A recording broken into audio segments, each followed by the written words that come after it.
through to round 8 for Formula E and to Germany's iconic capital city, Berlin.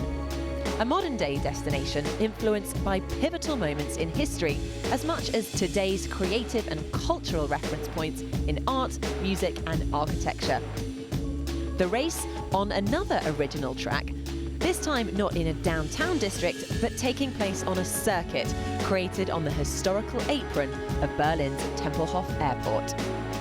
Previously used to assemble World War II Luftwaffe aircraft and as a key Western airfield during the Cold War, the history of the venue ghosts on every corner as 10 teams seek to write their own signatures on one of Europe's most captivating locations.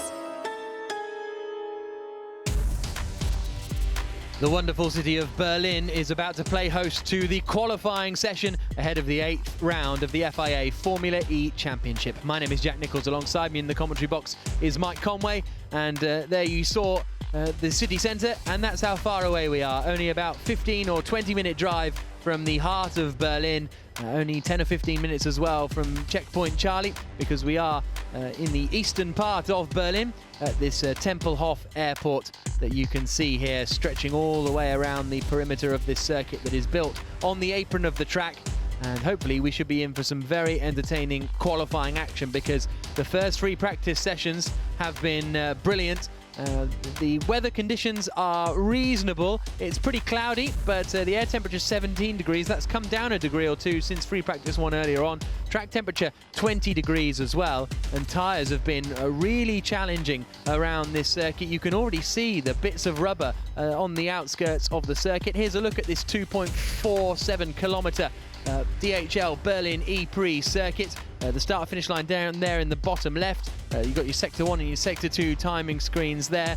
And we've got 2 German racers this weekend. Daniel Abt and Nick Heidfeld are the 2 men that these guys in the crowd are going to be cheering for. And it's hopefully Daniel Abt has taken a pole position so far this season. Heidfeld yet to qualify at the front, but he's led 4 races so far this year. Will we have a German winner this weekend? Well, Nick Heidfeld took us on a tour of this Berlin E-Prix circuit a couple of days ago. Hi everyone, welcome to Berlin, Tempelhof on an airfield. That's where we'll have our next race, and I'll show you a bit around the circuit. You can see here the start and finish straight. It's quite wide. Hopefully I'm going to start somewhere over there from pole position. We didn't manage that so far. The best we had was exactly there on P3, but I would be quite happy with that as well. This is going to be quite important here for your braking point, and especially in race conditions, this might be a good overtaking opportunity. It's quite wide, and what I like about this circuit here as well as in other corners, on the entry it's even wider. So hopefully we will see quite a lot of overtaking. You will naturally exit the first corner on the outside, but the question here will be how to prepare turn 2. Because you can either take the white line and go completely to the left. That gives you a better line through turn 2, but you could also say it is quicker to do less meters and stay on the inside. Something unique here in Berlin, I think, is the fact that from the grandstands that you can see over there, you can see big parts of the circuit. So now in turn 4, the corner continues and continues for quite a distance, and again you are able to do different lines.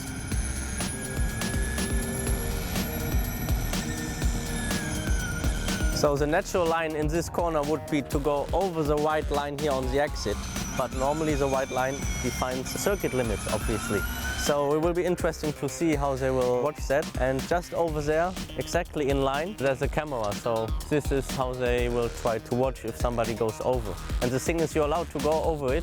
Only one part of the car still has to be in contact with the circuit. So everybody will be putting at least 2 tires over the white line here. This here is the most difficult part on the circuit. You will exit here on the outside, but you want to make sure that you are quite early already to the left again, because you have to prepare for the next long right-hander, medium speed. And you have to be on the apex, not here, but later on, to achieve the best lap time, be on throttle early for the next straight. Yes, this is going to be a good spot for overtaking, of course. If you have a good exit here, it's a hairpin. The entry again widens up, so you can attack on the inside, trying to block you now. Depends on who's behind me.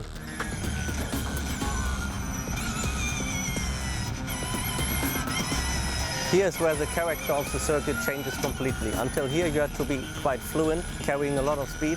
Here it's hard on the brake, quick on the steering wheel. You can see it's all first corner very slow. You need to be quick with your reactions.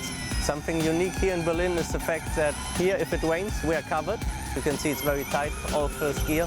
This is the last couple of corners as well as the entry to the pit lane. That's the last corner here. As usual, important before long straight to have a good exit, to prepare a good lap and also to prepare a good overtaking for turn 1.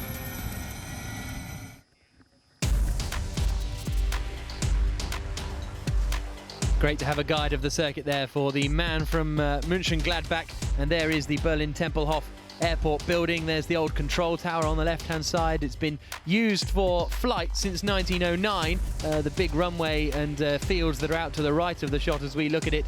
And it was an airport built in 1927, but this big, huge building was predominantly built, well, construction started in 1934 by the Nazi government to make it one of the biggest airports in the world at the time. As far as the Formula E Championship is concerned, though, it is Lucas de Grassi leading the way. 93 points for the Brazilian, just ahead of his compatriot Nelson Piquet Jr. Only 4 points between them. Only 10 points from de Grassi back to Sebastian Buemi, who was quickest in free practice 1 and won the last race in Monaco. The only man to have won 2 E-Prix so far this season. But his teammate Nico Prost is there in 4th position as well. So really, you've got that top 4 are really the championship battlers. Sam Bird in 5th place, a bit of a dark horse, but if he can put in some good results, he may have a good opportunity.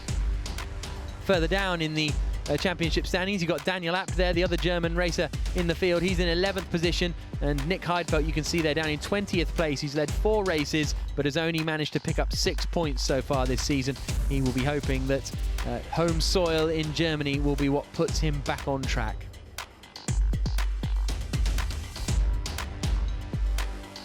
So we've got about 7.5 minutes before qualifying gets underway. And there you can see one of the old troop carriers out in the back. And so Mike Conway, who's alongside me this weekend, we've seen a good little track guide there from Nick Heidfeld, and it should be some entertaining racing, I think, and qualifying as well. Yeah, for sure. No, it's a good layout here at the Tempelhof circuit, and quite wide on entry in a lot of the corners, so that makes it for good overtaking opportunities, which is what we need. And I think all the drivers are liking what they see so far. And yeah, it's making it difficult as well for tyre wear, energy usage, all that good stuff that we like to see. Absolutely. So there's Jarno Trulli. He's going to be going out in the first group of drivers. And the way qualifying works is it's split into 4 groups of 5 drivers in order to avoid traffic incidents, and before they head out onto the track. And you can see qualifying Group 1 will be Jarno Trulli, Tonio Liuzzi, Bruno Senna, Antonio Felix da Costa and Nelson Piquet Jr. In qualifying Group 2, Jaime Alguersuari, the 2 Andretti cars of Jean-Eric Vergne and Scott Speed, Stefan Sarrazin and Salvador Duran. So we've got some quick drivers in groups 1 and 2. In fact, it's a pretty even spread this week. Sometimes you get all the quick drivers in one group, but here you've got the likes of Nico Prost, Nick Heidfeld and Lucas de Grassi and Jerome D'Ambrosio, actually, all in Group 3. They're all pole position contenders. And even in Group 4, Sam Bird for the Virgin team, Karun Chandler in there as well, and Sebastian Buemi, the man who took pole last time out in Monaco, and Daniel Abt, who took pole the week before in Long Beach. So an awful lot of talent spread evenly throughout the groups this weekend. And the cars will be heading out in just about 5 minutes' time. How high pressure is this sort of 1 lap? I mean, it's 2 lap qualifying, but you know, you've got to get the job done. Yeah, that's qualifying. You know, you always get 1 lap, maybe 2. You know, these guys get two laps with the full energy.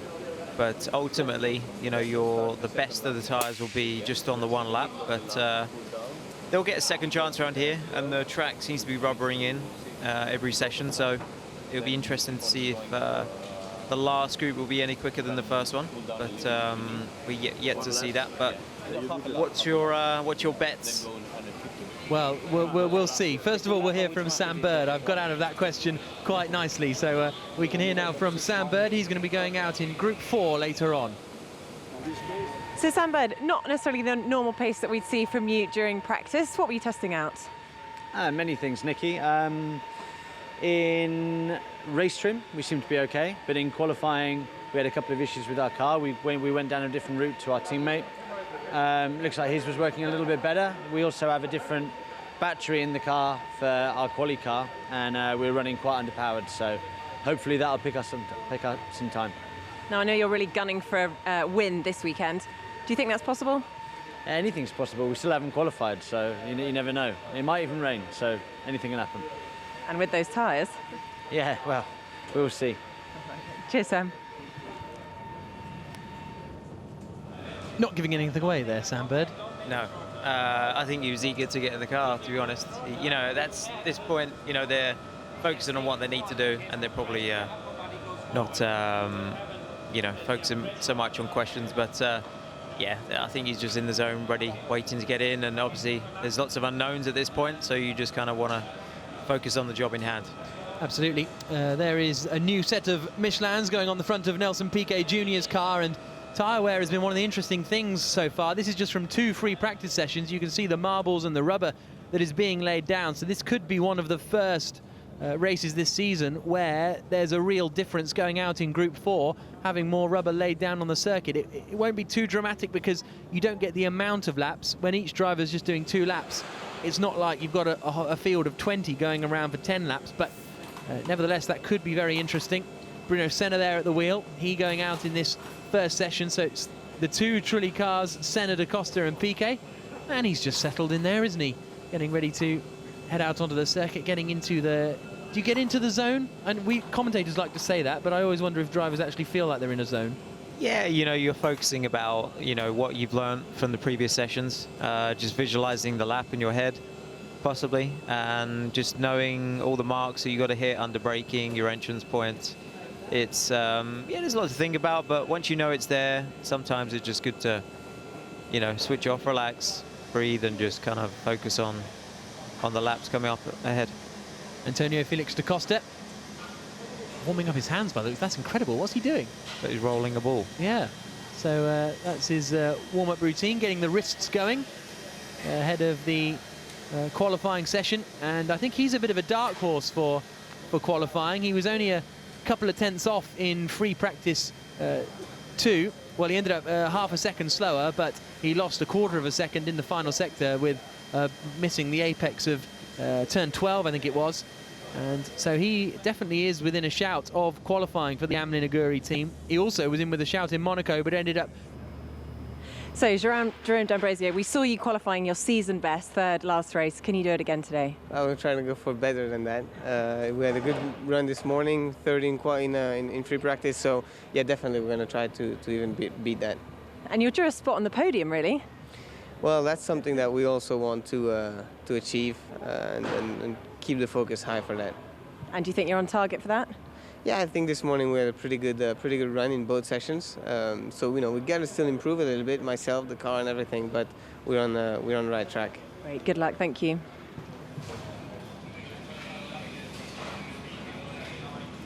Jerome D'Ambrosio, the Belgian racer. He'll be out in Group 3 along with Nico Prost, Lucas de Grassi, Nick Heidfeld and Charles Pic. That's one of the most competitive groups that we're going to have out there. But less than a minute now until this qualifying session gets underway. They'll be 10 minutes long, each of the groups, and they will get 2 laps at full power. We tend to see them doing a couple of laps at high normal power, so 150 kilowatts, just in order to try and get temperature in the brakes and temperature in the tyres. But the tyres are going to be interesting here because it sounds like you have to dial them in a little bit more than usual. They're a very hard Michelin compound. They only get 2.5 sets for the whole day, but it could be interesting to see how things progress. But we're just a couple of moments away now from the start of qualifying. Q1 gets underway here in Berlin. And Nelson Piquet Jr., the first man to head out onto the circuit. It's going to be the 2 Trulli cars of Jarno Antonio Liuzzi, Bruno Senna for Mahindra, Antonio Felix da Costa for Amlin Aguri, and Nelson Piquet Jr. for the Team China squad. And out onto the circuit they go. And how difficult is it, Mike Conway, to because you do a proper slow lap. It's not like you can cruise, they sort of crawl around. How difficult is it to go from that to a full power 200 kilowatt lap? Do you get to the first corner and go, oh, golly? Well, they've done some practice simulations, obviously, in practice 1 and 2 to get a feel for where their braking points are. But it is quite different to go from the 150 to the 200 level of energy. It is quite different. It changes your braking references, your entry speeds, everything. So it's not too unknown, but still it does get your attention, and especially with everything now being optimized, the setup, you know, fresher tires. But you know, the outlaps is all about getting temperatures into the brakes, into the tires, keeping the systems cool, so you don't lose any energy towards the end of a lap because things have got too hot as well. So that's always a thing that's in the back of the mind. So this is them weaving around now through turn 8, the right-hander, which then moves into turn 9. A long, tricky right-hander, one of the most difficult corners on the circuit. Bruno Senna's now up to turn 12, where it all gets very tight and ducks underneath the canopy roof of the Berlin Tempelhof Airport, which stopped being used in 2008 after 99 years of aircraft service. But here now then, across the line comes Bruno Senna, and down towards turn 1. We'll get an indication at the first sector, really, whether he's using his full power or whether he's just doing 150 kilowatts. You get 2 laps at 200 kilowatts of power. The rest of the time you can do whatever you want, really, and they tend to do an out lap and then a first lap at 150 and then turn it up to the full 200 for a lap, calm down, and then go back out again. So they're all on 150 kilowatts at the moment. We can tell that from our telemetry that we are fed in the TV compound, so all the drivers are on 150 at the moment, and that makes sense because Nelson Piquet Jr. is just on a 29.0 in the first sector, which is in keeping with the 150 kind of power. And then we come down into turn 10. It's so wide and so open. I think the racing is going to be great, Mike. Yeah, there's going to be some good overtaking opportunities there, and the fact that you can run out so wide on the exit. You know, if you're on the outside and someone's trying to dive up the inside of you, you're going to really try and take advantage of that extra bit of road on the outside to not lose position. So I think there, and turn 1. Turn 1's a little bit dirtier actually offline, so you're going to have to be more careful there. But it is, yeah, turn 6 and 10, very wide on exit. So here comes Nelson Piquet Jr. across the line to complete lap 1 and head down towards the left-hander. He's done a 24.5. We're looking for a pole position lap time somewhere, I'd predict, in the mid to low 22s. So Piquet not running at his full power on that previous lap. Maybe he will start to this time around as he comes down into the left-hander of 4, which again opens up a lot on the exit. And he's going to come through the first sector in a couple of moments' time as he just comes through this long right-hander. And across the first sector, oh, a bit of a lock-up from Piquet. He's turned up to the full 200 now because he's done a 28.3 in the first sector, but that could have cost him a bit of time. Yeah, definitely. Just braked and instantly locked up there. So it kind of, you know, can ruin your rhythm a little bit going into the corner. And hopefully it's not affected him too much because the first sector was okay. There's been a little bit of an improvement from Bruno Senna into sector 1, but let's follow the rest of the lap here with Nelson and see how it goes. Sector 2 is good so far. Yeah, Bruno Senna has gone 0.2 quicker than Piquet in sector 1, as you say, Mike. So Senna in the Mahindra looking strong. We'll wait and see what his middle sector brings. You can see it there, actually. He's done a 22.0. So, whoa, 0.3 slower. Piquet clouts the curbs coming through the final corners. What's this lap time going to be for the Brazilian across the line? And it's a 1 minute 22. I think he's going to be in the 22s, 0.4. Good lap from Piquet, nevertheless.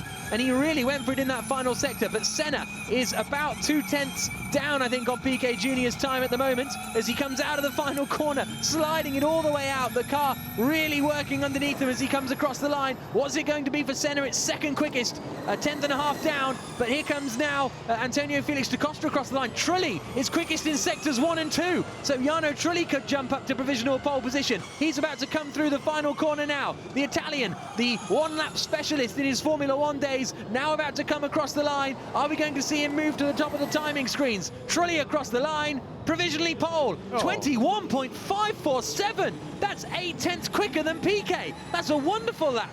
Across the line comes Liuzzi. He's half a second slower. That was a very good lap from Jarno there. That last sector was was very good at that. But the middle sector, though, he pulled out a good chunk on everybody else. A good 3/10. Goodness me, that was a really strong lap from Jarno Trulli. Half a second quicker than Tonio Liuzzi. And here we have a look again at Nelson Piquet. Now, this was his front right lockup. That would have cost him a bit of time, but he really clouted. He took more than the curbs here. He took the sort of inner curve. Yeah, they normally use the red and the yellow part of the curve, but that time he took the extra part, and it really just upset the car. I'm not sure if that was intentional or not. I don't think we've seen people use that all weekend, so maybe just a little mistake there. So, a 21.5 for Jarno Trulli. Now they're all slow down and take their time again, and then go for it once again. Here comes Nelson Piquet out of the final corner and across the line, down towards turn 1. We've got his team radio open. That's what that means up at the top. Whether he talks or not is up to him. Probably won't on his, what could be his flying lap. Oh, a little bit out of shape. Oh, nowhere near the apex there. Yeah, really went wide there. Missed the apex, came out wide. Yeah, he's already, if this was a start to a lap, it's not a good start. No, we'll see when he comes through the first sector, which is just through the next right-hander at turn 5, the long sweeping right that goes into the narrow, tight left at 6, and he's 1.5 seconds down in sector 1, so he's on a 150 lap, so he's not pushing, so that doesn't really matter too much for Piquet at the time being. Now into the right. So another preparation lap, and I think that was Piquet's team radio. Yes, if not, Dorfman. Not quite sure where that team radio is coming from, but everyone's doing slow laps at the moment to just build themselves up again. Yeah, that's it. You know, try and cool things down, but obviously keep temperature in the brakes, in the tyres, and just think about where you need to find time on your previous best lap, and hopefully now we'll see a quick one again from Nelson. Here he comes across the line then. He's going to be a couple of seconds down, but maybe he's turned it up to 11 and is going for it now, flying down in towards the first corner. Again, the back end's like a pendulum, doesn't it? It really swings the car around. You can really hear the tyres squeal as well. It's great. Da Costa is on a full speed lap at 200, but he's 0.6 of a second down after the middle sector. This could still put him ahead of Nelson Piquet Jr. if he can really hook up the final sequence of corners into 12 and 13, then 14, and then 16 and 17. Again, not really troubling the curbs on the inside there, Antonio Felix da Costa. Out he comes, heading towards the line now, and it's been no personal bests for him either. Across the line, is he going to improve? No, he's not. So 1.1 seconds down on Jarno Trulli's time. Meanwhile, here's Nelson Piquet Jr. His first sector is a 28.3, so that's 0.2 down on Trulli's time. He's now 0.3 down on Trulli's time. He's still set to improve on his own personal best, but Jarno Trulli has really hooked it up out there. This is Piquet, who's the second place man in the championship, 4 points off the lead, and they're really struggling to get that back end into gear, aren't they? Yeah, and the only person improving at the moment on his previous lap is Bruno Senna, so it'll be interesting if he can continue this on through the lap and try and jump back up. So here comes Piquet across the line. He remains third, improves his lap time slightly, then goes straight on, but Bruno Senna has had a poor middle sector, so he's about 0.4 down on Jarno Trulli after the second sector, so he could manage to get in front of Nelson Piquet. Piquet there, his job is done as we go on board now with Senna underneath the canopy roof. Whoa, big slide. Keeps it together. They're really having to wrestle the cars through this final sequence of corners. Gets the power down quite smoothly on the exit. Fourth at the moment, Bruno Senna. Are we going to have any improvement from him? Across the line, no, we're not. He's half a second down in the end, and it all went in that final sector. So that is everyone completing, I think, their two-lap run. Maybe, well, no, we've still got the two Trulli cars actually still to go. Trulli, after sector 2, is 0.2 down on his best, which is provisionally pole position. Yeah, he may have won this lap because no one else is going to improve, and he may as well save the tyres for the race, but we'll see if he finishes it here. Yep, he's going to finish the lap. Through the final corner then comes Jarno. Liuzzi has done a personal best in the middle sector, so he may be able to find an improvement too. Trulli comes across the line and doesn't improve. He's half a second slower. Meanwhile, here comes Tonio Liuzzi, the Italian teammate, out of the final corner now and across the line. And he does improve, only by a couple of tenths of a second, but it's first and second for Trulli at the end of that session. And to be honest, out of Piquet, Senna, Da Costa, I probably, if someone had forced me to make a bet, I'd have put the three of them in front of the two Trulli cars. I know, yeah, what a great job by the team. You know, Jarno up there with Antonio Liuzzi. Yeah, I mean, that was a great lap from Jarno. A good, you know, we've never seen that kind of gap between the cars. You know, nearly 5 tenths. Strange enough, I had understeering with this car. Yeah, maybe that's what you need to go quicker around here. A bit of understeer. You know, normally the guys are fighting the rear end round here, so maybe they've just got it dialed in. Yeah, it certainly looks like they've done something this weekend, Trulli, because they are looking very, very strong after that first session. And there is Antonio Felix da Costa, 5th place for him, so it's going to be, with 15 drivers still to go, it's going to be another tough race for him after starting at the back, having crashed in qualifying at Monaco at Tabac. Had to start way down at the back of the grid, managed to fight his way back up into the points, but nevertheless it was a tough day for the Amlin Aguri driver. As Trulli now winds his way around and will head back to the pits, and for the first time I think this season he'll be sitting and waiting in where the top 3 wait to see whether they'll be progressing through to the next round. In a couple of minutes time we're going to have the second qualifying session. There's Scott Speed, who will be out in it. But it's Jarno Trulli, Antonio Liuzzi, a Trulli 1-2, who are first and second at the end of that session. And Scott Speed looking forward to getting out. So here's a look at the standings after the first session. Jarno Trulli, Antonio Liuzzi quickest, first and second. Nelson Piquet Jr. third. Bruno Senna fourth. Antonio Felix da Costa in fifth. Really strong performance from Jarno Trulli, but we've still got 15 drivers left to go here in Berlin.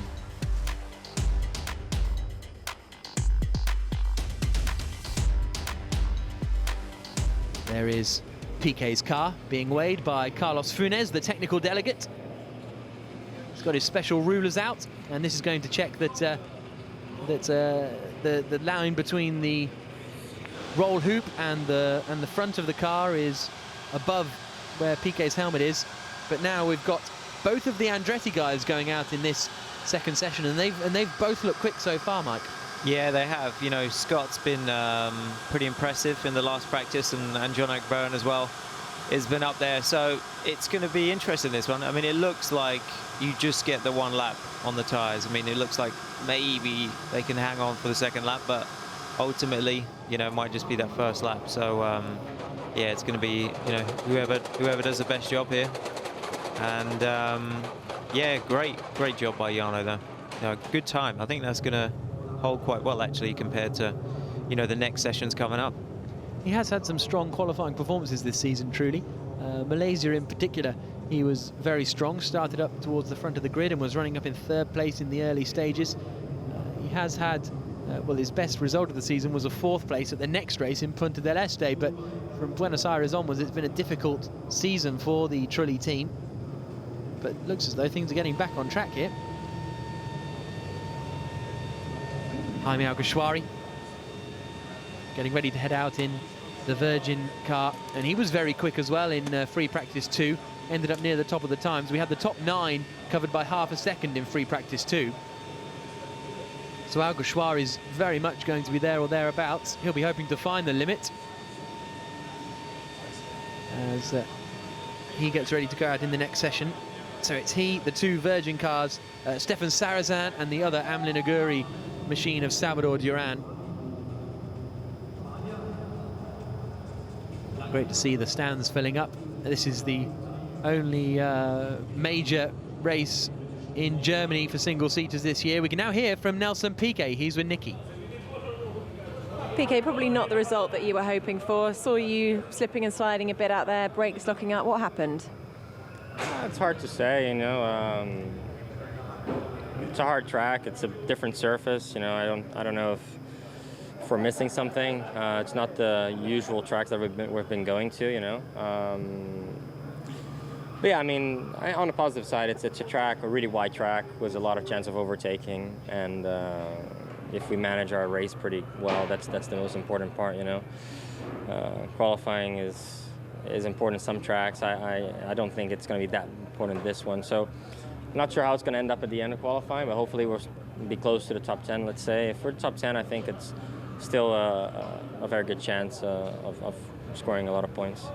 As you mentioned, yeah, the track is wide. You've got some runoff areas. Does that mean you can be less risk averse when you're driving?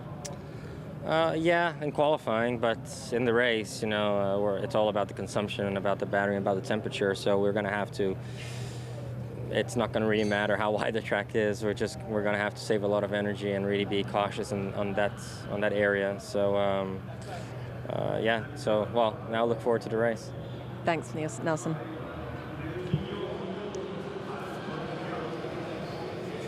PK there, absolutely right. As he takes a seat, there's Lucas de Grassi.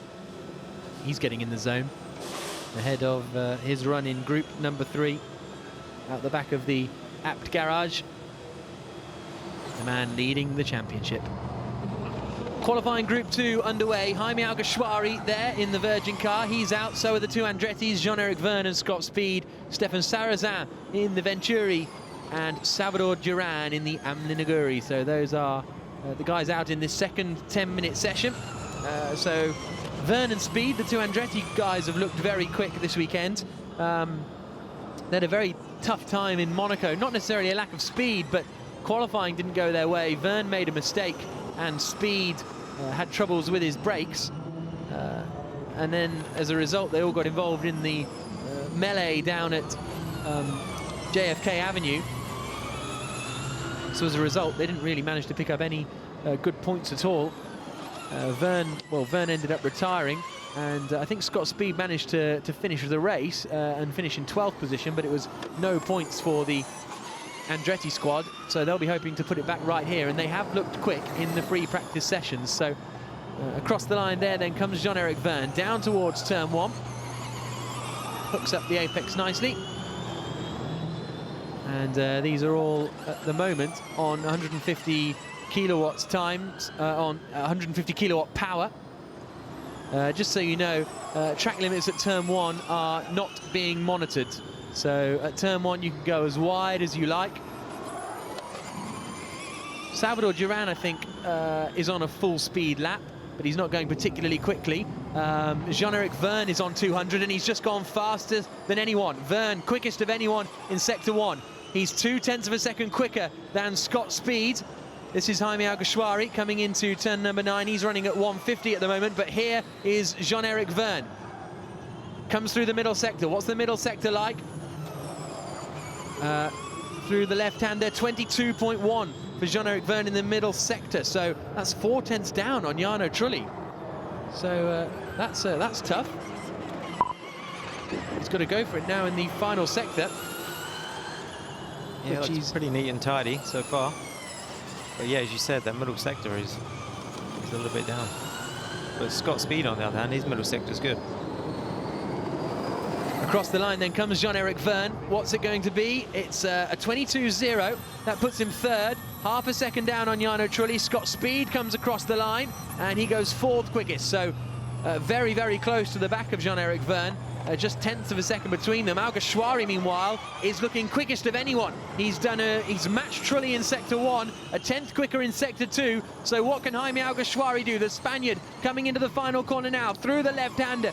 Nice and smooth on the exit, rushes right up towards the wall. Are we going to see Alguersuari jump to the top of the times? Across the line he comes. It's 8th position. Wasn't expecting that. Yeah, the last sector. 2.5 on the fastest in that lap. So just getting done on the next one, mate, please. Look after your tyres.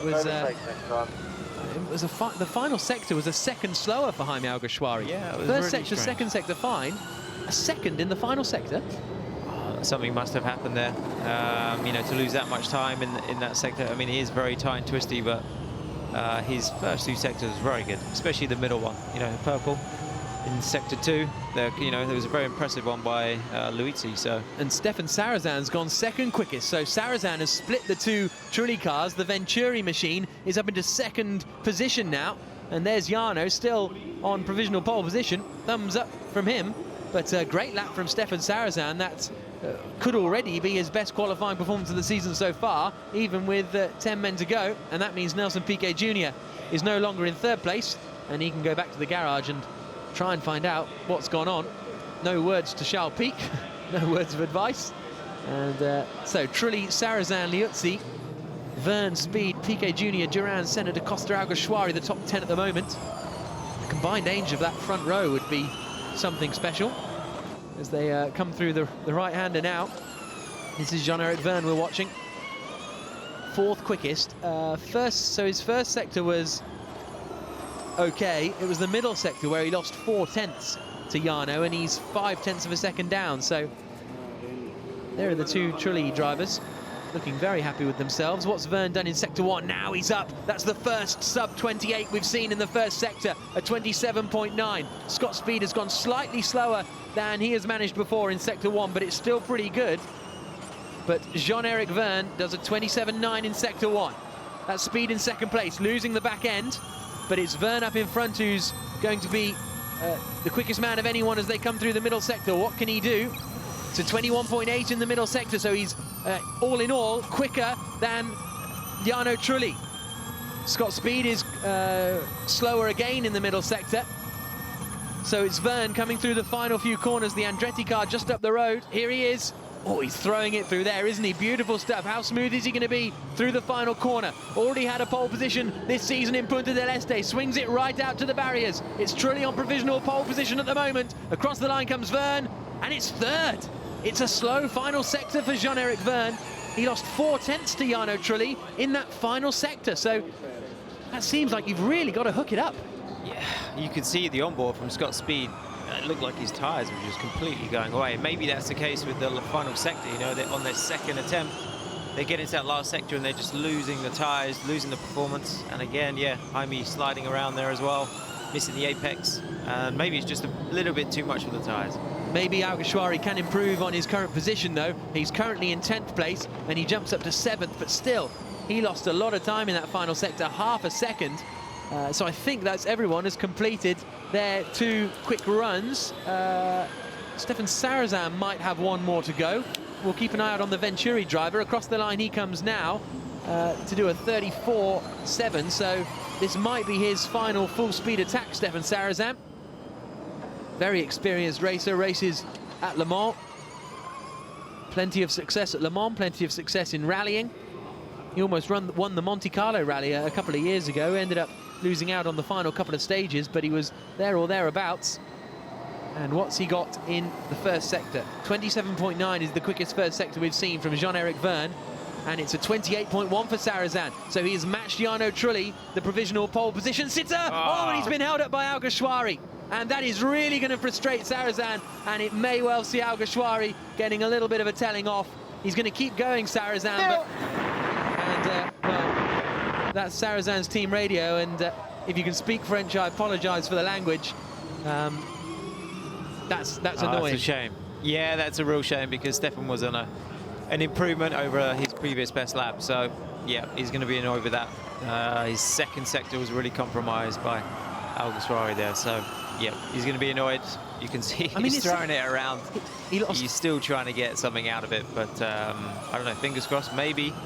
He lost 0.4 of a second in the middle sector, so if he can really hook it up, he might be all right. Across the line he comes, still in second place, but no, he loses half a second on that lap, and that's galling, isn't it? That's annoying. It'd be interesting to see if there's any penalty because of that.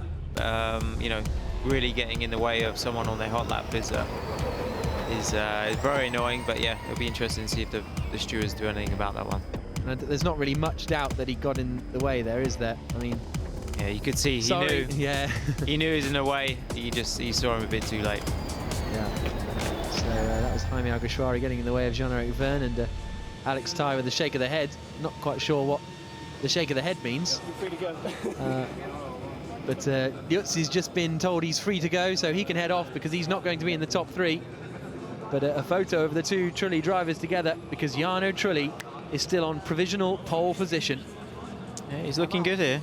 Looking good. I mean, people have beaten his sectors, but it's about putting the whole lap together. And I think you just put a clean lap together, and be interesting. These next two, you know, we got some really strong guys coming up.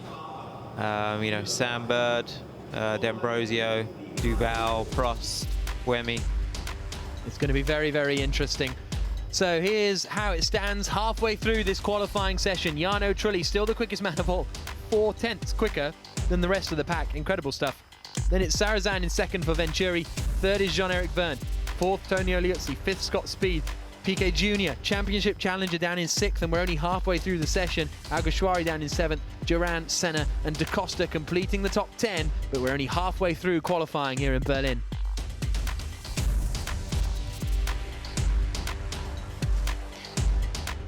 So, Jarno Trulli lurking there on provisional pole position. Stefan Sarrazin, great lap from him, could have been even quicker. Third is Jean-Eric Verne, half a second down on Jarno Trulli. Is he going to be happy with third position? Let's find out. He's down there talking to Nicky Shields. So Jean-Eric Verne currently in third. Thank you. Currently in third. Are you pleased with that, or are you hoping to put it on pole? Well, obviously you always want to be on pole, but this race is going to be a long one, difficult, a lot of costing and many places to overtake, so I'm sure there will be plenty of opportunity.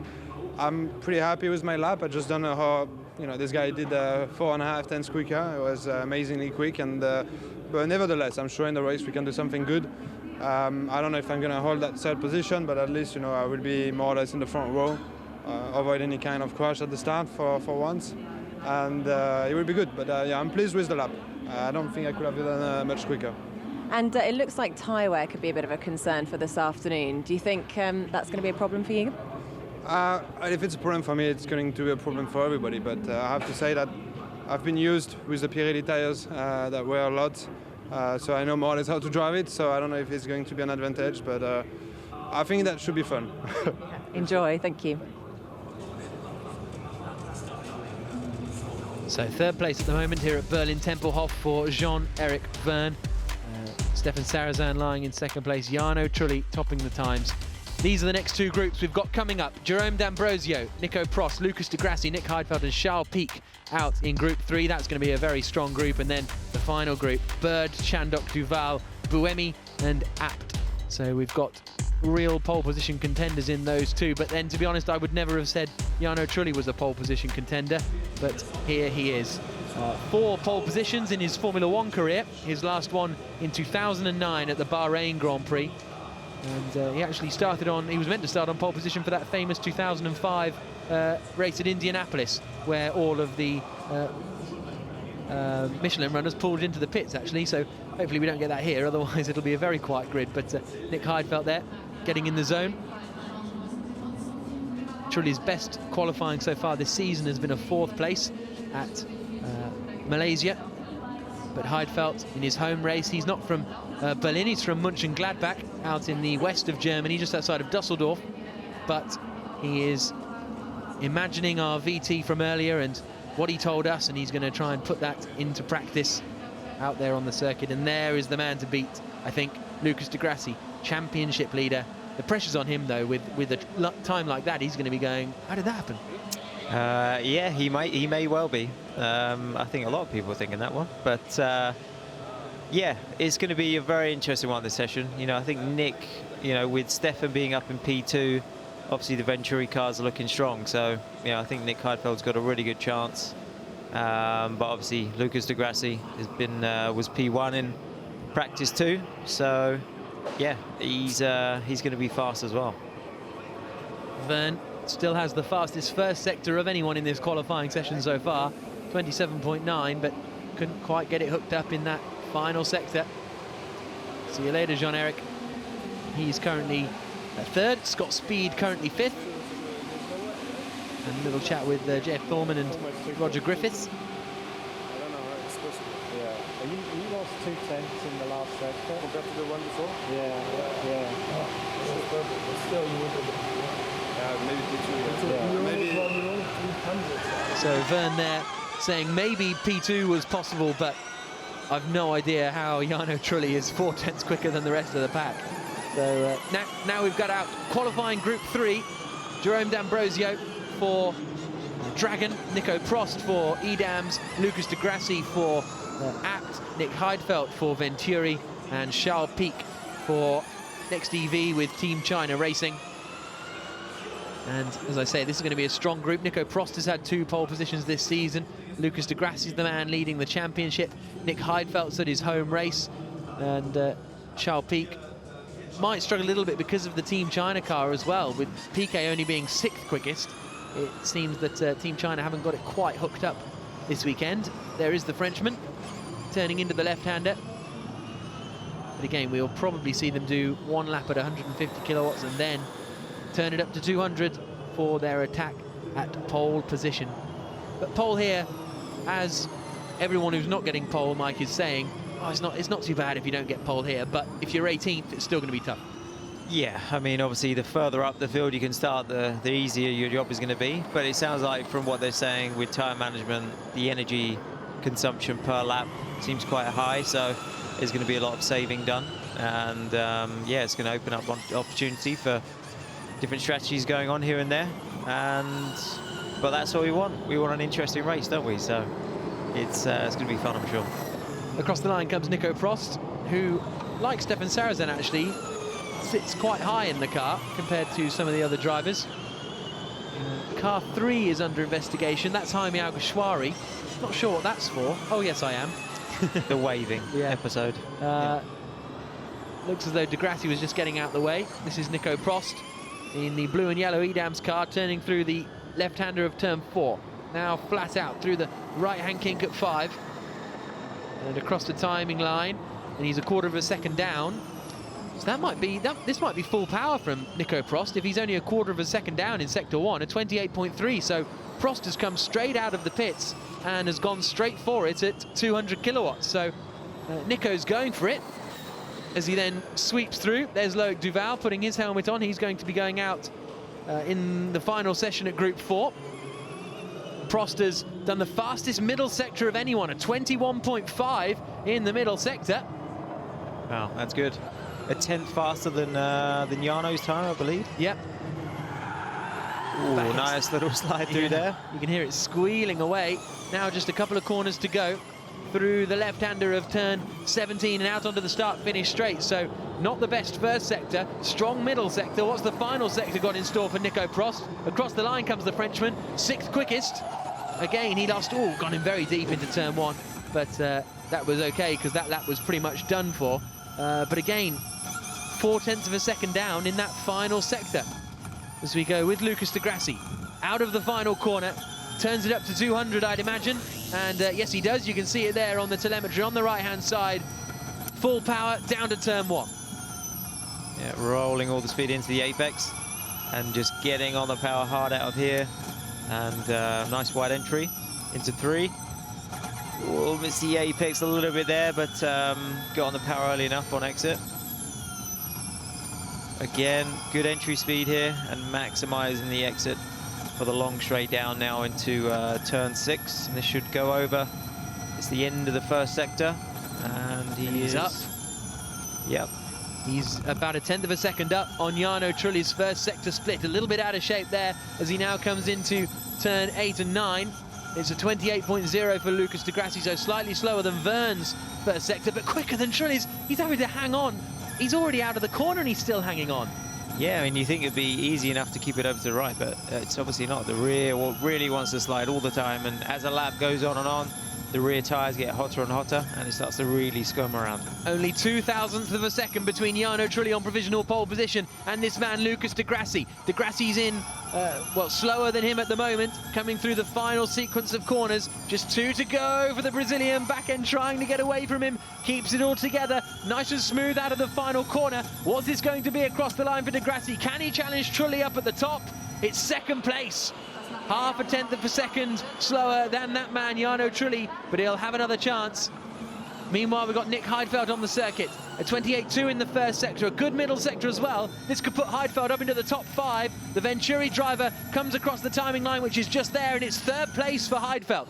So good lap from him. Meanwhile, here comes D'Ambrosio. Reasonable from D'Ambrosio, not quite as quick as the rest of the guys. He might be sort of top 6 with this one, as D'Ambrosio comes across the line for Dragon, and it's 8th place for him. So there's our first batch of runs over. And De Grassi has only got to find a 1/10 of a second to take pole position. Yeah. How easy is that? A 1/10 of a second is hard, or it depends, isn't it? It's hard. If you think you got a 1/10, it's easy. But yeah, no purples from Lucas there, but just put the lap together. And 21.6, only less than a 1/10 from Jarno, so it's very close now at the top. Getting closer, actually. You know, that advantage that Jarno had is really shrunk down, so I'm sure he's sitting there a little bit nervous at the moment. Wonder if he's going to stay on top. Now this is Nico Prost we're watching out on the circuit. He must have done his first quick lap. Yes, he has, a 22.1, 6/10 of a second down on Jarno Trulli. So he's really got to get himself up into contention in this final run. We're just listening into his team radio there, not picking up anything at the moment. We have the team radios live open, so if they talk, they talk. If they don't, they don't. Charles Pic coming into the left-hander now of 4. And he may well be on a full-speed lap as he comes through the right-hander. What's his first sector split? Yes, he is, a 28.4. Sounding like a bit of a lock-up coming down into the left-hander. Couple of tenths down in sector 1. De Grassi is out there again. We'll keep an eye out on whether he's going full chat. Peak about to come across the sector 2 timing beam now. And he is 3/10 of a second down, really squealing those tyres. But I tell you what, he could potentially out-qualify his teammate here. Lucas de Grassi, meanwhile, as we just saw on the running clock down at the bottom, has gone quickest of anyone in sector 1 at 27.9. So now, if he can just repeat the other 2 sectors, then he's going to be taking provisional pole position away. Here comes Charles Pic through the final corner now. De Grassi's lost a bit of time in the middle sector. Where's Pic going to go? Across the line. And it is 13th for Charles Pic, but now we're on board with De Grassi into the final sequence of corners. He's just fractionally slower. He's actually slightly slower than he was last time around, despite that best first sector of anyone. So it's all going to be about this final sequence of corners for Lucas de Grassi. Out, right up to the wall comes the championship leader. Can he take provisional pole position? Across the line? No, it's still second place. So that man Jarno is still on provisional pole position. But here comes Jerome D'Ambrosio, a personal best of anyone in sector 1, a good sector 2, but he's a couple of tenths down actually in sector 2. Here comes Nico Prost out of the final corner. Any improvement from him? Yes, he goes 4th quickest. What can D'Ambrosio do here for Dragon? Across the line, 4th quickest now for D'Ambrosio. So D'Ambrosio 4th, Prost 5th, but it's still Jarno Trulli holding on to provisional pole. Now this is a replay of Charles Pic. Just probably having a bit of a front left lock-up. Locking up, forcing him wide. Yeah, I think it's, you know, the second lap, we have seen some improvements though. You know, just putting the lap together, I think, it seems the hardest bit of the session. Now Heidfeld is still out there. He is currently 3rd quickest, but I think he has one more full power run to go, which is what we're on board with here. We'll get an idea as he comes through the first sector split, which is that line just there. Here he comes, and he's up. He's up at 28.0, half a tenth up on Jarno Trulli. It's not the quickest lap time in the first sector we've seen, but it's quicker than Jarno. Into the right-hander now of turn number 9.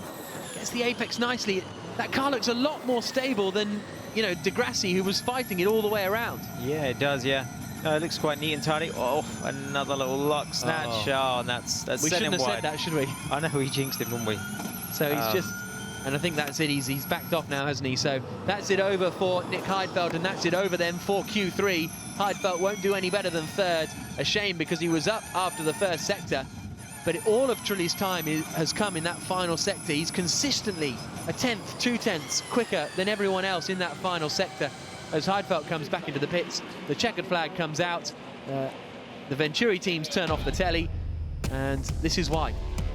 Yeah, as you can see, he just tried to eke a little bit more time out in the braking, and you just snatched that front, and he's just sent him wide, missed his apex, and you know, it's all it takes, just that trying to get that fraction later on the brakes, and it just won't have it. And he knew then he'd lost his best lap, and it was time to abort the lap. But still a third place for Nick Heidfeld at the moment. This is going to be a real... Someone said, oh, if we get rain, because you can see the clouds in the background, rain is a bit of a possibility here.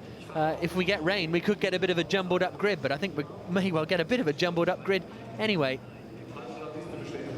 So, end of Q3, just 5 drivers left, and Jarno Trulli is still holding on to provisional pole position. Lucas de Grassi is second, Nick Heidfeld is third at the moment, D'Ambrosio fourth, Nico Prost in fifth.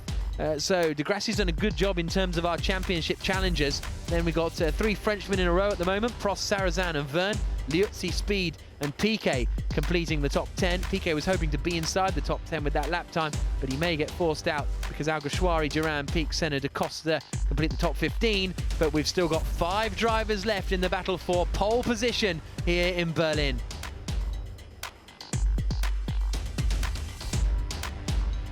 So, Q4 about to come.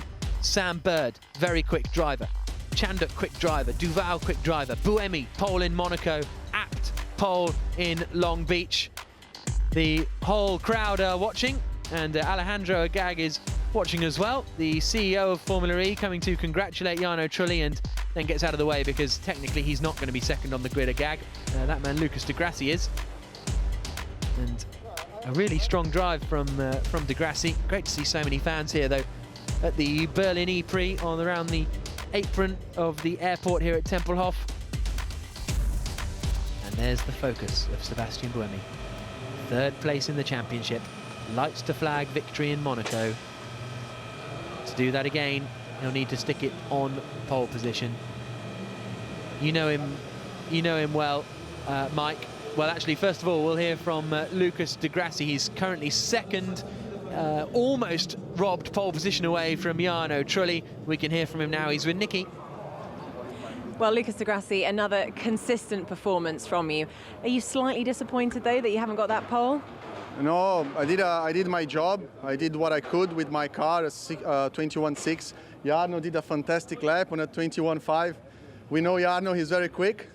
And yeah, there is no one here to complain that I've blocked this time. So why don't you ask him why he's back there if somebody blocked him this time? I'm doing my job. P2, again, consistent in top there. So I hope it stays this way. The only thing is we've still got Sebastian Buemi still to come. Still, there is one group. That's exactly what I said. I'm P2 at the moment. I've done my job again. Did the best what the Audi Sport Hub team could give me. And again, didn't block anyone, so still up there. All right, thanks, Lucas. I'm not sure what to say, but that's de Grassi having a go at Nelson Piquet Jr., who claimed he got blocked last time out in Monaco. Piquet Jr. down in 10th place, so that rivalry continues to intensify. Qualifying Group 4 about to get underway. Sam Bird for Virgin, Karun Chanduk for Mahindra, Loic Duval for Dragon, Sebastian Buemi, the man there for Edams, and Daniel Apt in car 66 for the Apt team. And Buemi is a man challenging for the championship, 3rd in the championship. He'd love to get a pole position here, and Mike, you race with him in the World Endurance Championship. And he seems to really enjoy doing Formula E and really be keen to, as everyone is, obviously, to take the title. Oh, yeah. Yeah, he's really enjoying the challenge of the Formula E series. You know, not easy. He, by no means, thinks it's that way. You know, he's got a really strong teammate and obviously a really strong field with all the well-known established drivers that are on this grid. So, yeah, he's got his hands full here as well with, you know, Jarno and Lucas de Grassi doing a really good job with the lap time. So it's going to be interesting if they can beat this in this session. I think Seb maybe is the favourite to do it, but you know, you can't discount Sam. He was talking about earlier, he's got a new battery, so he feels confident that he's going to have the speed. Obviously, Daniel Laps as well, Loic Duval. You know, we've seen Jerome D'Ambrosio up in P4 with the Dragon car, so I'm expecting some good things from them. And obviously Karun, so, you know, this last one's going to be really tight. Nico Prost walks back. He's currently provisionally in 5th position on the grid as Q4 gets underway. In under 10 minutes time, we'll know who's going to be on pole position for the 8th round of the FIA Formula E Championship. Loic Duval in no rush to head out in the Dragon car, as Mike says. Jerome D'Ambrosio 4th quickest at the moment. It's still pretty tight. We've still got the top 9 cars covered by half a second from Trulli down to Scott Speed. Then there's Karun Chandok for the Mahindra team heading out onto the track, round through turn 1. And we've seen most guys do an outlap, then a 150 kilowatt lap, and then turn it up to full qualifying trim for 200 kilowatts. Only Nico Prost, I think, went flat out straight away. Sam Bird out there on the circuit, making his way around in the Virgin car. Race winner in Malaysia, but since then it hasn't quite worked out for the Englishman. He was 3rd in Beijing, 1st in Malaysia, then retired in Punta del Este after crashing out by himself at the first chicane, and since then hasn't been back on the podium. And there's Loic Duval, supreme sports car racer, drafted into Formula E halfway through the season at Dragon. Take over from Oriol Servia. There's Jean-Paul Driot on the right, Alain Prost on the left. As now out of the final corner comes Sébastien Buemi. He's had 2 pole positions so far this season, Buemi, but he's still cruising around, I think, by the looks of it, on the run down into the first corner. No further action for Jaime Alguersuari. Well, that's interesting. Yeah, I would have thought he'd maybe got something, you know, maybe some type of penalty for interfering with Stefan Sarrazan's lap, but no, there's no action taken, so maybe they didn't want to deal with the paperwork. I'm not sure. No, absolutely. So yeah, that's an interesting one. I think Stefan Sarrazin might be a bit annoyed about that, down in 6th place for the Venturi team, but great to see them running towards the front. A 3rd and a 6th at the moment on the grid for them. All of the cars out there are on 150 slow laps, 150 kilowatts of power that they're using. During the race you can use between 130 and 150, and in qualifying you get 2 laps at 200 kilowatts of power. Karun Chandok out there as well, coming down into the left-hander for the Mahindra team. Then there's Sam Bird. So who's going to be our first man through? I think it's going to be Sébastien Buemi, isn't it? He's the first man out of the pits to set a quick lap. We're on board with him now as he comes into the right at 12 underneath the canopy and back out onto the beautiful sunshine. The sun's just popped out here in Berlin. Blue skies all around. Will it be blue cars on pole position as Buemi comes across the line now? Turns it up to 11 and heads down towards turn 1. On the brakes, swings it in. Neat and tidy through there, good exit. And yeah, it's hard to tell sometimes if it's going to be a quick lap. Some of the guys are really hanging it out, some guys are super smooth. It's quite hard to tell, but so far no mistakes. Little lock up there, missed the apex. As I said that, no mistakes. I seem to be jinxing people today. Let's see what his first sector split is. You can see it down there in the bottom left, and he's a 10th down on Trulli. So he's not out of the ballpark, but he is a little slower. Sounds like someone else just had a lock-up. Might have been Daniel Abt as he comes down through to complete the first sector, and he's a 10th down, and we've got a yellow flag out there. So someone maybe has had a little misdemeanor. Abt is a 10th down as well in the first sector. So both of them doing 28.2s. A good middle sector though from Buemi, but he's still just under 0.2 of a second slower than Jarno Trulli. Daniel Abt across the middle sector line now, and he too is slightly quicker than Buemi, but we saw where Buemi lost the time coming down into turn 4. He's now about to come through the final sequence of corners, through the right, through the left, out onto the start-finish straight again.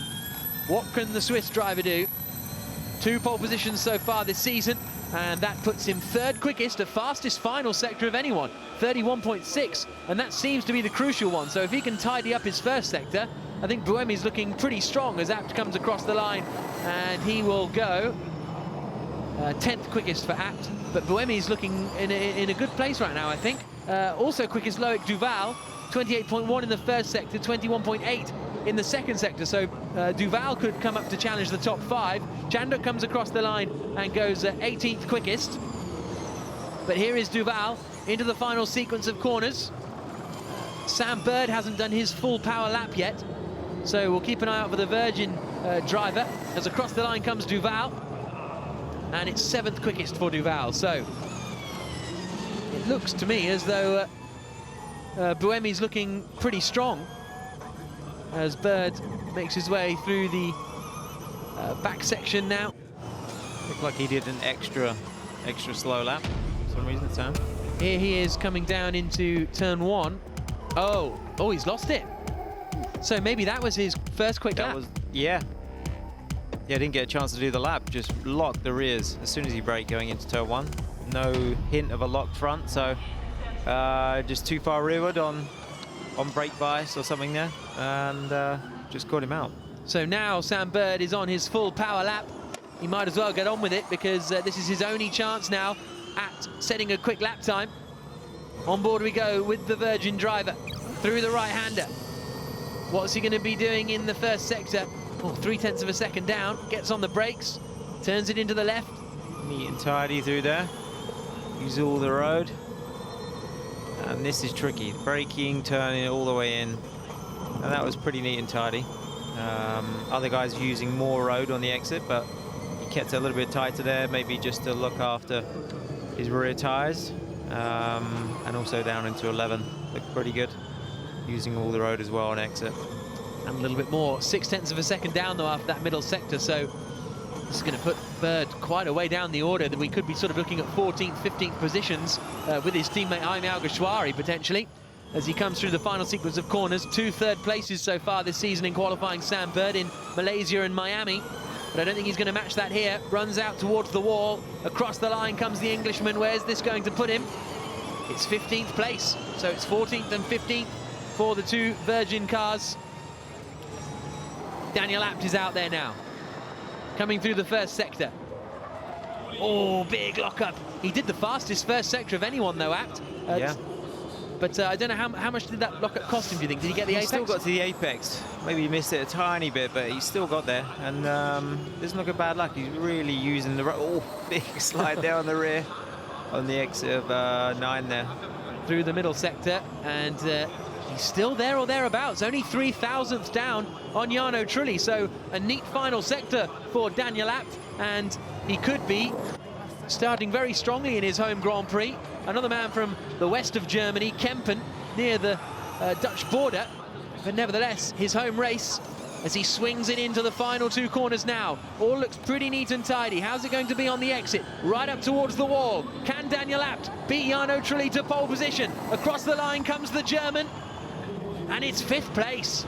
Loses out in that final sector. Loic Duval, meanwhile, is weaving his way through the final sequence of corners, but he's gone slower than he has been in the first 2 sectors.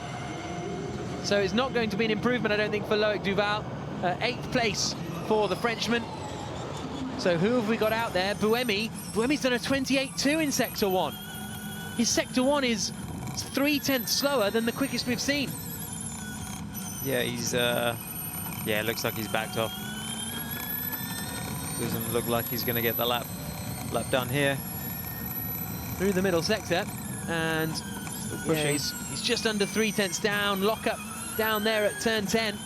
So our 3rd place man in the championship looks as though he's going to be 3rd place on the grid. A few corners to go, and I think he's our last man to set a competitive lap time. Through the right-hander. One more corner at turn 17, out onto the start, finish straight. Buemi is slower than he's been so far, and I don't think we're going to see an improvement from the Swiss racer. Across the line, and it's 3rd place. So that means Jarno Trulli is going to be starting on pole position for for the first time since the Bahrain Grand Prix of 2009, the first time in 6 years for Jarno Trulli. What a great performance. He always had the reputation of being a sort of one-lap specialist, but an absolutely wonderful drive from Jarno Trulli to do that in the first session as well, when the track was at its most green. Really impressive stuff. So now let's hear from our pole sitter for the Berlin E-Prix, Jarno Trulli. Well, Jarno Trulli, all that hard work has finally paid off. You must be very pleased. Yeah, I'm really pleased, and I have to thank my team and GG as a supporter, as a sponsors, and all the team members, because we've been struggling quite a lot and trying to find out the right pace and the right setup on the car. Also, it's been a very hard weekend for the team because half of the team, unfortunately, is sick or is having problems. So I don't have a race engineer at the moment, a mechanic. So really happy with the actual situation and the results. Other than just sort of, general progression and understanding how the setup works, is there anything that you can really pinpoint it down to? No, we have made some steps and some progress, but we were a little bit surprised not to be competitive in Monaco. And back here, then we finally found the right pace. So I think that the right adjustment on the car made the difference. We still have some work to do, I think, but we're getting there step by step. But especially we are very confident for next year because we are working on next year powertrain, which is very strong. So let's hope for next year, and let's hope for this afternoon race. Yeah, good luck, thank you. Pole position for Jarno Trulli here in Berlin. So here's a look at the results then, and this is how the grid will line up around the Berlin E-Prix. Jean-Eric Verne completing the top 10, Stefan Sarazan in 9th position, then you got Nico Prost there down in 7th place for the Edam squad. Nelson Piquet Jr. not even making it into the top 10. Jarno Trulli starting on pole position ahead of De Grassi and Buemi, and there you can see Piquet Jr. 13th place. That'll be a real frustration to see his two championship rivals starting 2nd and 3rd, with him starting down in 13th position. Virgin not quite getting it hooked up, Alguersuari and Bird, but it's Jarno Trulli on pole position.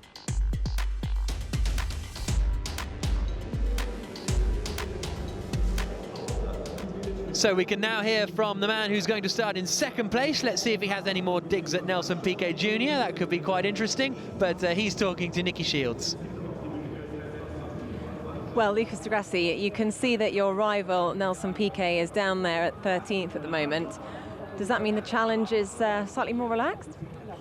Not really. He's not my rival. He's just another racing driver that's on the field. There is many points to be fight for. The important is, again, the consistency. In a championship, you don't win by pole positions. You win by being at the top in the races, doing many podiums, many victories, many points.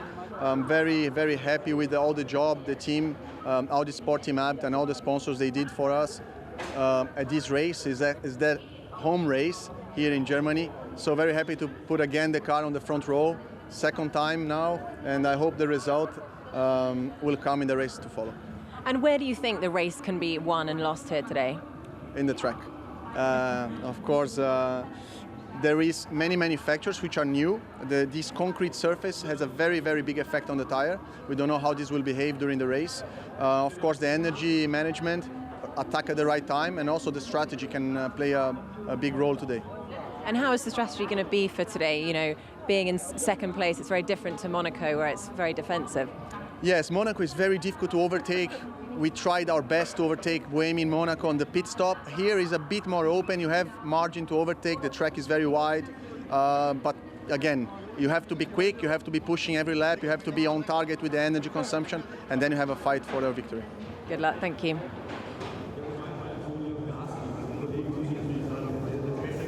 Second place on the grid then for Lucas De Grassi. A good run from the Brazilian, the championship leader, who hasn't actually had a pole position so far this year. That's his 2nd place of the season. He was 2nd in Beijing, 2nd in Monaco, and now 2nd here in Berlin. So now the marshals get to work to sweep away some of the rubber that's been left out on the side of the circuit. There is Loic Duval, an 8th place for the Frenchman, for the Dragon team, who only joined the series in Miami And 8th place is by far his best qualifying performance of the season so far, Loic Duval. He was 14th on the grid in Monaco. That was his best qualifying performance so far, so really strong from Duval. As Buemi with a 3rd place, still hasn't taken off his helmet. He's been back for quite a while, but he's still not taken his helmet off.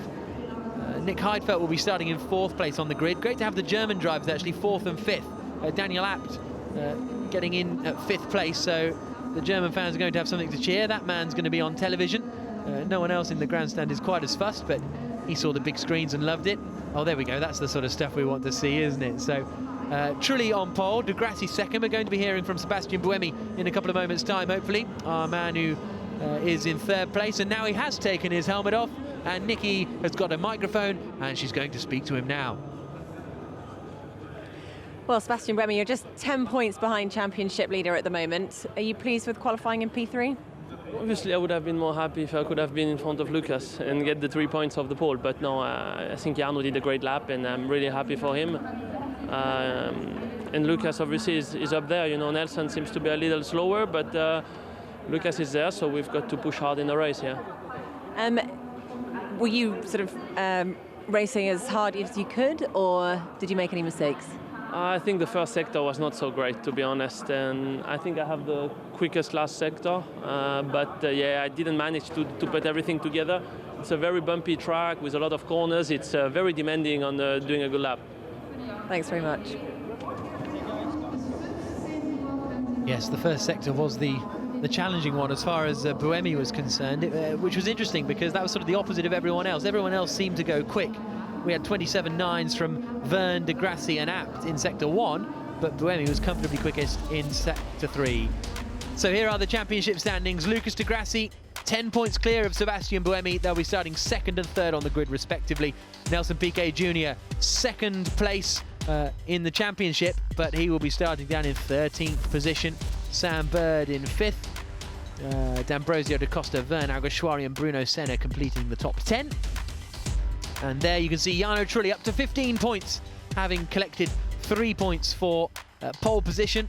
And that moves him clear now of Stefan Sarrazin, who had a reasonable qualifying session for him, and a 9th place with Nick Heidfeld starting 4th on the grid, completing the top 20.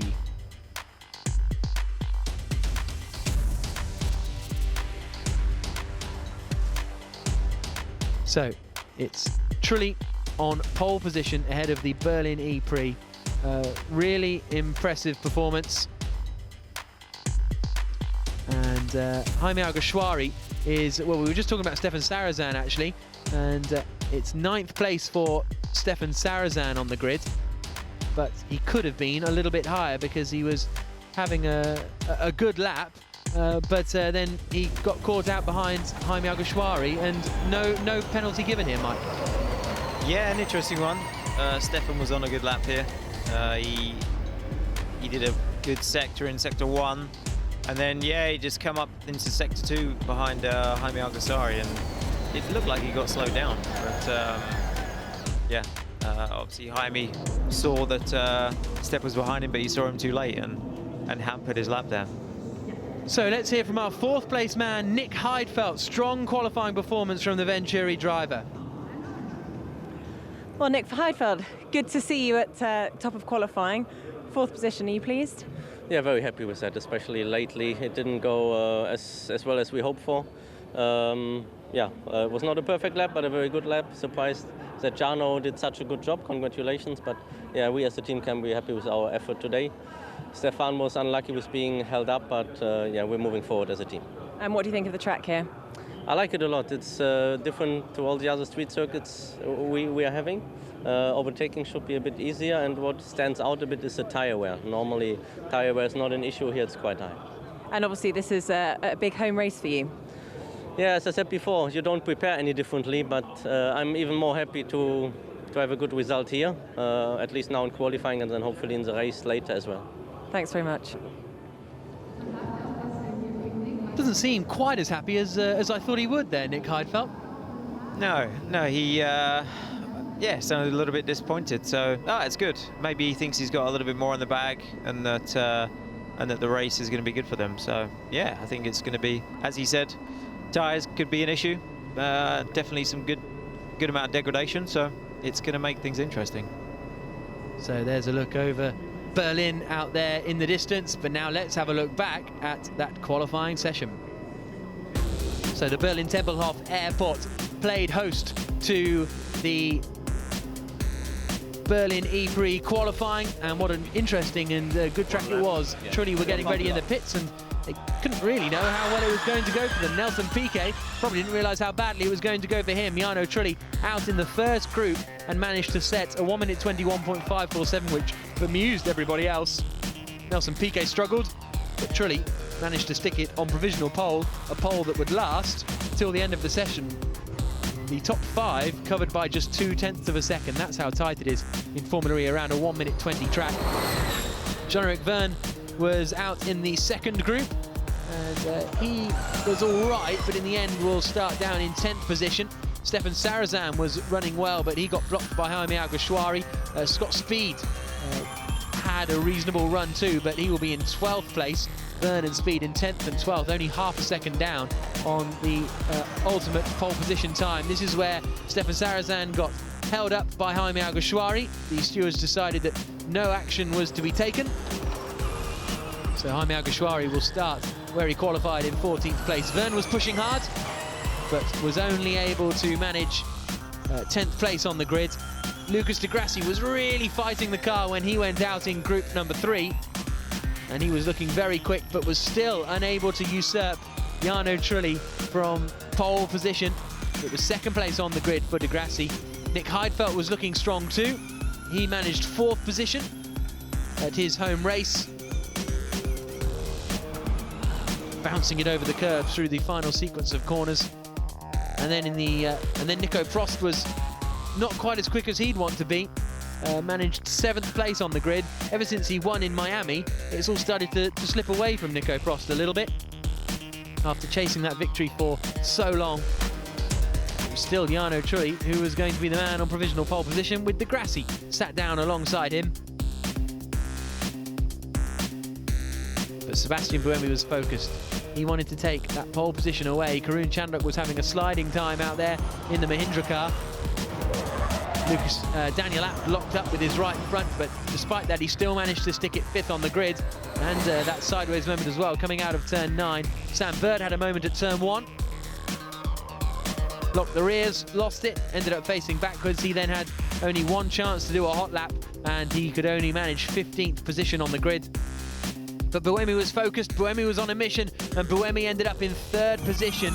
The top 3 covered by 0.138 seconds, so it wasn't good enough for Buemi to take pole. That means Jarno Trulli will be starting on the front of the grid for the race later on.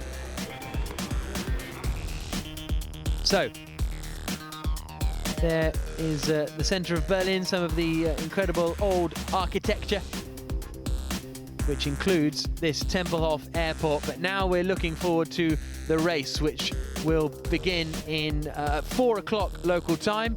And Jarno Trulli on pole position. Don't think many would have predicted that, but we've still got the de Grassi Buemi championship battle behind. Oh yeah, no, it's still very interesting between Lucas and Sebastian. But you know, there's other guys in the mix. Jarno is going to be an interesting one to see if he can hang on to the front, and Nick Heidfeld, and I think Stefan Sarrazin too. They look very quick. So we will be back on air at 3:30 local time with our build-up to the race, and it's going to be very entertaining, as you see now some of the electric cars demonstrating out there on the circuit. Pole position though for Jarno Trulli, his first pole position since the 2009 Bahrain Grand Prix. He had 4 pole positions in Formula 1, but this is his first pole position in the FIA Formula E Championship. Can he become our 7th different winner from 8 different races, or will we have Buemi and de Grassi in 2nd and 3rd places on the grid pushing hard? We also need to watch out for Nelson Piquet Jr., 2nd in the championship, but he's only starting down in 13th position on the grid. He's going to have a lot of work to do, so make sure you join us. The race gets underway 4 p.m. local time here in Berlin. Round 8 of the championship should be great.